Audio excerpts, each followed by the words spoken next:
Good afternoon, everyone. Welcome to Caribbean Weather Dude YouTube channel here. Wells, 3,953 feet above sea level. I'm Joey Only, your host. Hit like, share, subscribe, tell a friend. Join the Patreon channel. Support the channel if you can. Would like that very, very much. Okay, we have blowing, drifting snow going on right now in the Caribou. And some pretty bad driving conditions right now if you're in the Hickson area. That's going on still today, and snow conditions deteriorating. We got a couple more rounds of it, especially through the weekend when we got some major precipitation coming in, yes, but also I think we're going to see the real warm-up that we've been saying is going to happen at that time, right? So we're going to get this Pacific weather. We're going to talk about that Pacific weather right now on the show. Let's go. There it is. This is bad news. My God. Falling out right now. Anything could happen. Wow. I'll watch the video later.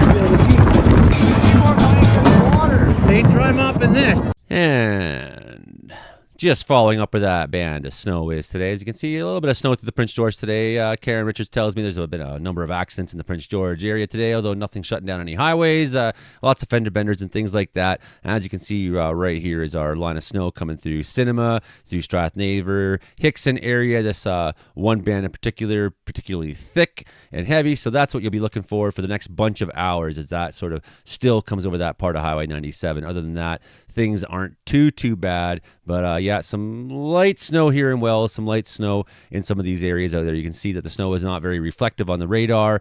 So when you're seeing these kind of values showing up, you know that there might be some rain in there, or it's just very, very, very heavy snow.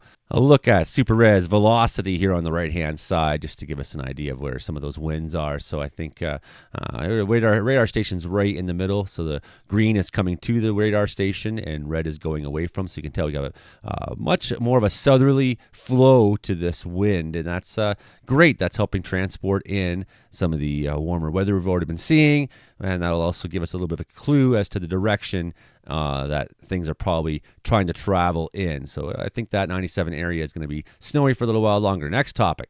Only change this afternoon on weather warnings is they're all been dropped. The wind warnings up and down the coast have all been dropped, and we just have this one rainfall warning still in effect, 40 to 50 millimeters of rain. We could have looked at that when we had the radar on, because it's significant. It's hitting right there in the lower mainland right now. Nonetheless, I'm sure they have lots of weather places to look there. You in the interior, you really only have me, so let's keep going. What we have here that I'm trying to elaborate for you, as you can see, this is the North Pacific right now, and this is integrated vapor transport. So this is moisture in the air that's being transported. We're going to try to get a hint on where some of this is coming from and where it's going to. So I'll drop the bomb on you quickly. If you're reading Mark Engel's blog this morning that he was putting around, I believe, or a couple posts he put on the internet this morning talking about atmospheric river. That's mostly looks like it's going to be relegated to the U.S. coast, Washington and whatnot, where I think we'll be seeing on the weekend the benefit of some of the warmer weather. So this integrated vapor transport, now it doesn't tell you much until you look at this as well. What do we have here? This map shows you precipitable water, how much water is in the atmosphere. Now we can really tell here as we look over. We're going to start from the beginning of the map again now. There we go, Wednesday the 19th. You can see from the Philippines straight up now to almost the BC coast with this long ribbon of Pacific moisture. This plume in particular is fairly strong. Where is that one going to hit? Looks like it's going to hit to the U.S. coast somewhere like that North California, Oregon to Washington sort of stretch where a lot of these events been kind of going. So that does leave some precipitation into BC, but as you can see, we're still not reaping a whole lot of those green colors that we want to be reaping. Well, let's have a look here at, this is pretending this is a radar, and this is going to be looking over the next week and gives an example of how our storm is going to be moving through. If we could pretend this was like a radar display, what would we be seeing? We'd be seeing something like this. Now, I know it's moving kind of fast, so we're going to have to play through it a couple times, maybe even zoom in a little bit to have a look at the weekend. So we have this period of at least a week or longer where we have storms kind of coming in 1, 2, 3, 4, 5, 6 off the coast here. And my concern is that we don't stay in that pattern for as long as we'd like, that we have a redevelopment of the high pressure in early March. That would be really bad for the snow totals that we need.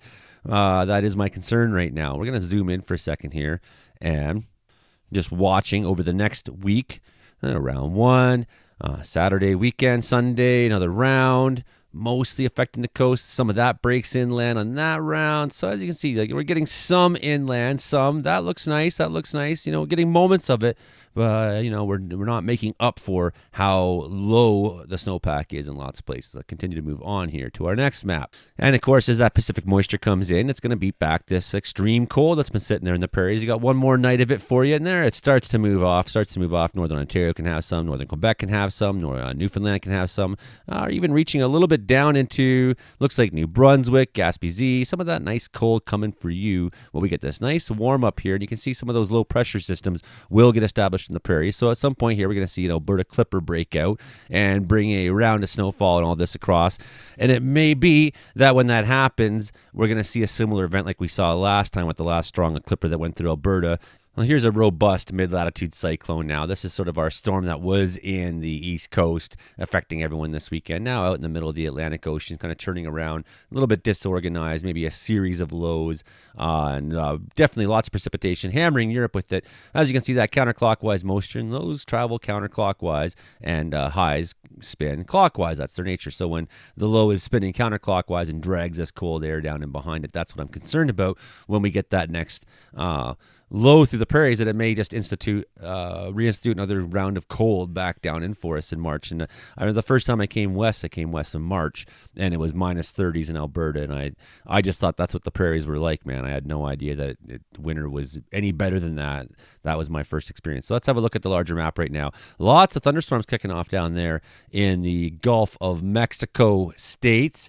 As you can see, a nice strong storm out there, little mid-latitude cyclone just departing. That's going to be dragging nastiness up and down that coast. That's not really our problem. We're looking at BC. We're looking at snowfall right now in the interior, a little bit down there into the Kootenays happening today. So snowfall in that Revelstoke down to Trail corridor through Selkirks, looks like into the Valhallas there, North Vancouver Island, North Vancouver Shore Mountains, North Shore Mountains, Vancouver, blah, I can't talk right now. Fraser Valley getting heavy rainfall right now. And again, we can see some of that precipitation, some of it going right up towards the Pine Pass, but some of the heaviest, as we saw, was in that 97 corridor. Okay, well, what's going to happen here? Let's look at the weekend. Let's kind of get into the story finally. We've been taking our time getting to it. Now, this high pressure in the prairie side, I mean, this is really bizarre. Look at it, reaching right down to the Yucatan, right? Like this high, 1046, well-established high. That's bringing cold air, cooler than seasonal air, all the way down into Mexico, and that's helping feed some of these storms, of course. That's how the mixture tends to work out. Hell, let's zoom back to BC here for a second, and just wanted to illustrate that high before it breaks down and moves off on our map. Just how completely bizarre looking it is. So here we go, Thursday morning, big snow up the coast, another round coming in there. Terrace going to be taking it good, up anywhere north of Prince George. Some areas heavier than others, of course, through the middle of the plateau, not as bad. Closer to the Coast Mountains, worse. Some of that snow up in the North Rockies, areas to the west of Fort Nelson. Prince George area, we're moving really fast here, almost through Thursday already. As you can see, Prince George area, some rain in through the Caribou tomorrow. Some rain in through the Caribou. Snow in the mountains here, though, of course. Snow in the mountains out by McBride and up towards the Pine Pass. Snow in the Coast Mountains. Lots of rain in Vancouver Island. So that's just coming into Friday morning. Next pulse coming. Next pulse. So it's like 1, 2, 3, 4 punch. Here's this next low established mid-latitude cyclone, 979. Deepening just a little bit. We've seen stronger, of course. We've seen them grow stronger. No bombogenesis or nothing like that going on, but it is continually deepening for a little bit there. Now it looks like it's stabled off around 977, and there you go. And now slashing Friday, slashing itself up against the coast. Strong winds for Haida. We'll see some more wind warnings, I'm sure, on that day. See some strong wind warnings up the Vancouver Island coast. We see that precipitation looming pretty good, hitting almost everywhere. There's always that gap in the central interior there through Williams Lake and the Chilcoot, and that's not been taking very much at all this year. And I mean, it's the dry side of the mountains is part of it. Revelstoke going to be an absolute disaster to drive through there Friday night. I would not go from BC to Alberta on Friday evening for any reason. If you go through the north section there through the Peace, you might be looking at some freezing rain. Look at this heavy plume of moisture, absolutely pounding, soaking, sopping to start Saturday morning up there through Terrace. All areas of the north, they're taking a lot of precipitation. They've been taking the most snow this year, unfortunately. We need a lot more. We need what they've been getting. But as you can see, that ribbon of moisture is out there long, so we're really stealing some of that as that low is wrapping up along. But as you can see, where's it going to really hit directly? That atmospheric river is really looking like it's going to channel itself right to that California border, and all areas north of there take it pretty hard. But still, look at those precipitation totals. We may be seeing things on the BC coast this weekend, like high water, high stream flow advisories, things like that. Maybe some flood potential depending on the melt with the temperature coming up. As you can see, all these areas you've been noticing on the temperatures. Prince George, it's at midnight, 4 degrees at midnight, right? So we're looking at warm temperatures. Snow is going to be melting up in the mountains, going to be adding a lot more in the pack. It's going to be, there you go, in that southeast corner there. Again, Saturday into Sunday morning, could see some freezing rain down there. So I know freezing rain, something that Mark Ingalls is talking about in his blog post a fair bit, and round after round through the weekend. So that south coast going to be taking a lot of precip. I'm sure we'll see some high stream flow advisories in that area. I'm sure we'll see some mudslides and landslides and things like that if some of that terrain gets more and more soaked. And we're going to see a big jump in the avalanche danger, which is why we're talking about avalanches this morning. We want to get all the avalanche awareness out ahead of time before we start adding on the snowpack, because we've got a snowpack that's been very dry, very crusty on the top, and you start adding snow on top, it just has a real natural system there for just sliding and sloughing right off. So it's not till Monday morning a lot of areas start seeing a little bit of a break, and even then we're looking at another round probably after that. Now we're getting 5-6 days out in the modeling, so how accurate things are going to look. But that gave you just kind of a good impression of how nasty the next bunch of days are going to be. And still, as we come into next week, another round for the south, not nearly as bad. That's a pretty weak low. Another one. But look, that high pressure getting established. So like we see in the modeling for next week at this time, still seeing some precip in northern BC, but the way this high starts to establish itself concerns me very, very, very much. I don't like that very much at all. And we did kind of gloss over prairie weather here. It's not really my topic, but as you can see, at some point here, we're going to have some lows that get established and come across. Somehow a low is going to develop in here this weekend. There it is. Boom, through Saskatchewan. So we'll see if that helps pull the cold air down in behind it. If we look on the modeling here, we're going to see the cold get drawn in down in behind it. Yeah, a little bit. So this is my concern for the long run, that although looks like we have lots of warm days ahead to end February, are we going to have a freezing time again as for at least the prairies, maybe not so much BC. I don't know. We'll see. That's my concern. I mean, we're looking far enough out right now that I don't think we can trust these models, but I've been seeing different models showing different things as we look out past the 10-day parameters. So that's stuff that we'll be looking at in the time coming. But imagine this, Alberta. Imagine if on next Tuesday down there in Lethbridge, you're seeing 8 degrees, 7 degrees, 8 degrees at 146 at Medicine Hat. Pretty nice. Cranbrook at 4 degrees next week, Tuesday at 10 a.m. This is not even the height of the day. That's just at 10 a.m. Go to the afternoon. Oh, so warm. Quesnel, 6 degrees. So we're going to see a lot. We're going to lose a lot of snow. Going to lose a lot of snow at this time. Hopefully, we're going to put a lot of snow on too. But as you saw in some of that model we just looked at, some falls as snow, some falls as rain, depending on where you are. So how that really affects coming into March, what our snowpack's going to actually look like, that's something we're going to have to sort of visit next week when all is said and done and say, okay, what's the end result of all this? And sort of a follow-up today, scientists at U.S. Weather Forecasting Agency ordered to get clearance before talking to Canadian counterparts. Oh boy, so they have to get clearance before they can even talk to us now. This is concerning. We share information, weather data, and everything. It's like a global effort to get good climate data and weather data, and right now that is completely under attack, of course, because anything that points towards climate science is something to be crushed right now, according to opposition. So traveling for international meetings or even joining a call with Canadian counterparts has become impossible for some U.S. government scientists under new directives. Canadian ecologist Adam Fisk says he recently tried to set up a virtual call to discuss plans with American colleagues, including a government scientist, around sampling fish. We tried to have a quick meeting with one of our collaborators, and they were denied access, Fisk says.